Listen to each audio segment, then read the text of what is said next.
Shalom les Koulam. Après plusieurs semaines d'interruption, nous reprenons nos petits enseignements sur les lettres hébraïques.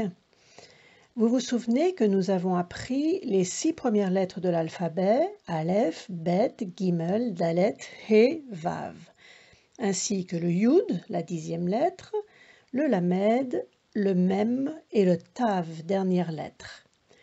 Chaque lettre de l'alphabet hébreu renferme une énergie, une force spirituelle que l'on peut découvrir à travers son appellation, c'est-à-dire la manière de prononcer la lettre, à travers sa valeur numérique et sa forme. Le Gaon de Vilna disait que pour connaître la carte d'identité d'une lettre, on devait chercher où cette lettre se trouvait pour la première fois dans la Torah, en début d'un mot. Ce mot exprime le sens profond de la lettre. Aujourd'hui, nous allons parler de la lettre Zayin, qui se trouve pour la première fois dans le livre de Bereshit au chapitre 1, verset 11, avec le mot Zera, la semence. Elohim dit que la terre produise des végétaux, des herbes développant une semence, des arbres fruitiers portant selon leur espèce un fruit qui perpétue sa semence sur la terre, et cela s'accomplit. Zera, c'est donc la graine, la semence, le potentiel contenu dans la graine, toutes les forces qui vont sortir de cette semence. C'est aussi la semence masculine, condensée de tout l'être humain. D'ailleurs, c'est intéressant de remarquer que le mot Zahar, qui commence par un Zayin, signifie masculin, mâle. Et si l'on écrit Zayin en toutes lettres, on a un Zayin qui va évoquer le Zahar, c'est-à-dire le masculin. Le Nun final va évoquer le Nekeva qui signifie le féminin. Et au milieu se trouve le Yud qui désigne Hachem. Donc dans le Zayin, nous avons les 3 associés de la création, l'homme, la femme et Hachem. Si on regarde maintenant la Gematria de Zayin, nous obtenons 7 plus 10 plus 50 égale 67. 67, ça fait 6 plus 7, ça fait 13. 13 qui est la Gematria du mot Echad, 1. Donc dans la lettre Zayin se trouve aussi l'unité d'Hachem. Maintenant, si on regarde comment on dessine cette lettre, on voit qu'elle ressemble à une épée, à un glaive. C'est aussi un Vav couronné d'un Yud. Le Vav, c'est le symbole unificateur, c'est le symbole de paix. Et le Zayin, en tant qu'épée ou glaive, est un symbole de combat et de guerre. C'est l'épée qui sépare. D'ailleurs, en hébreu, les instruments de guerre se disent Klé Zayin. Mais c'est une sorte de combat positif. Le Zayin symbolise la part masculine qui est en nous et qui est capable de pénétrer notre part féminine. Cette puissance mâle dont nous disposons tous nous permet de pénétrer notre féminin intérieur pour accomplir le potentiel qui est en nous. Et dans l'alphabet, le Zayin suit le Vav, il est le résultat de la force féconde du Vav. Le Zayin, c'est donc le glaive qui nous permet d'affronter l'inconnu, qui nous donne la dose d'inconscience suffisante afin de risquer notre vie pour une autre vie. On pourrait dire que c'est ce petit grain de folie nécessaire pour changer de dimension, cette force folle qui affronte la souffrance et voire même la mort pour aller plus loin que le connu quotidien, au-delà de ce qu'on peut imaginer. Et donc ce mot Zera, semence, est constitué de Zayin suivi de Ra. Ra, c'est ce qui est inaccompli dans notre existence, c'est le côté obscur et ténébreux. C'est aussi la puissance divine en nous, la semence, qui va se répandre sur l'inaccompli.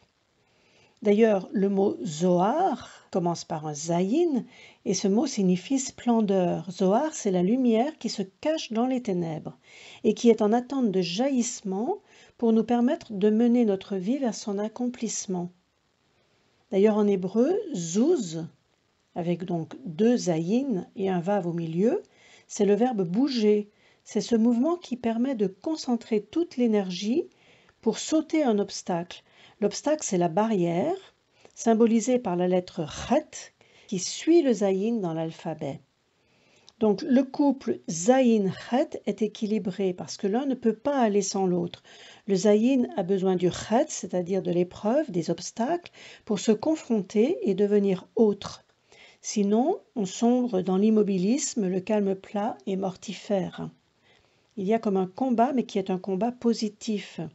Nous aurons l'occasion d'en reparler lorsque nous étudierons la lettre Chet. Ce qui est intéressant aussi, c'est de constater que le mot zera, semence, et le mot ezer, aide, ont la même racine. Ça veut dire qu'il y a un rapport entre le fait de semer et le fait d'aider. Ces deux actions sont complémentaires. Semer, c'est aider une graine à germer. Pour la semence, certaines conditions sont à respecter, choisir le bon moment et la terre propice. De même, l'aide doit venir au moment opportun et quand l'autre est prêt à l'accepter. Pour bien semer et bien aider, il faut aussi veiller à la mesure des éléments apportés. Aider, c'est donner avec discernement. Aider, c'est permettre à l'autre de grandir comme une graine. Le potentiel est en lui et l'aider, c'est lui apporter à un moment précis les éléments qui vont l'aider à se réaliser. Encore 4 autres verbes qui ont la même racine, le verbe couler, circuler, zaram, insinuer, suggérer, ramaz, chanter, zimmer, tailler une vigne en fait, zamar. Alors, quel lien entre le fait de couler, le fait de suggérer quelque chose, le fait de chanter, le fait de tailler une vigne? Eh bien, on pourrait dire que ce qui coule et circule symbolise la vie. Dans notre vie, nous rencontrons des signaux qui nous suggèrent la voie à suivre. Et la vie se charge aussi de nous émonder comme on taille une vigne. Les obstacles sont autant d'insinuations pour nous faire avancer vers notre but. Et alors à ce moment-là, nous avançons sur les flots, zerem, grâce aux indices, aux poteaux indicateurs, on pourrait dire, aux allusions, remez, en nous laissant tailler, zamar, et nous pourrons alors créer notre propre chant, zimmer, le chant de notre vie. Un peu dans le même esprit, on remarque que le mot mazal, qui signifie la chance, comporte un zayin. Mem, zayin, lamed. Eh bien, ces 3 lettres vont nous indiquer quelque chose d'intéressant à propos de ce mot mazal. Le mem serait le début du mot makom, c'est-à-dire l'endroit. Le zayin, la 2e lettre, serait le début du mot zman, le temps, le moment. On peut donc considérer que l'on a de la chance, ou du mazal plus exactement, lorsqu'on est au bon endroit, au bon moment. Mais il faut aussi encore un 3e élément. Il faut aussi agir selon notre intuition et selon notre expérience. Et on sait que le lamed, la 3e lettre du mot mazal, représente le mot cœur, lève. Lève, c'est l'intuition.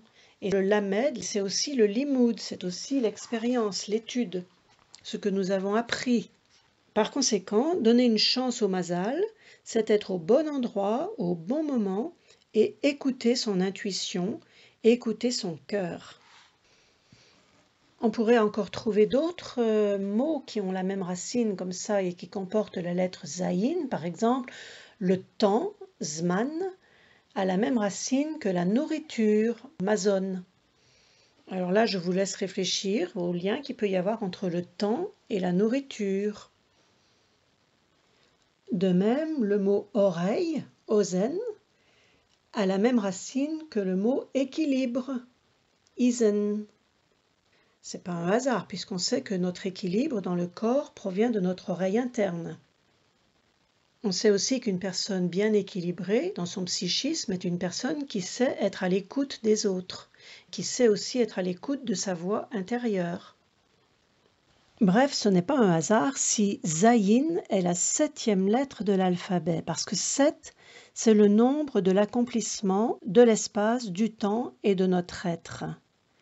Il y a les 7 jours de la création, et le 7e jour est le Shabbat, le monde réalisé.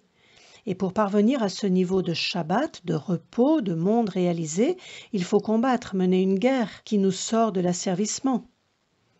Nous avons les 7 patriarches, Abraham, Yitzhak, Yaakov, Moshe, Aaron, Yosef et David. Ces 7 invités que l'on invite dans la Soukha durant les 7 jours qui suivent la fête de Sukkot. Nous avons les 7 lampes de la Ménorah, les 7 palais célestes, les 7 sphirotes inférieures,